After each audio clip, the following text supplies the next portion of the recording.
My wish for Jamaica is that it continues to develop, that we become more loving people, recognize that together we can accomplish much. We have been through a lot as a nation. Well, I will certainly be working within my own circle, my community, church, and other institutions that I represent to ensure that persons recognize the importance of building the community, building the nation. We just want the violence to cease and have a better Jamaica, because the more violence, less tourists, and we have less income coming into Jamaica. We just have to spread the love, and spreading the love cease the violence. Less crime and more love, and everyone looking out for each other. I have to play my part by starting with my community and people around me. It's a good prosperity for the people, and more life and more strength for the young people.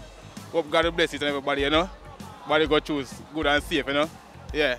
For me, I will take the young youth with them. This is another young guy that always is from my community. I take him along with me and have other workers just the same.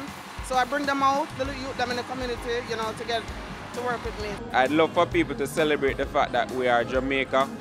We have the liberty, we have the creativity for Kingston, and indeed that people come in harmony and work together to build back Jamaica.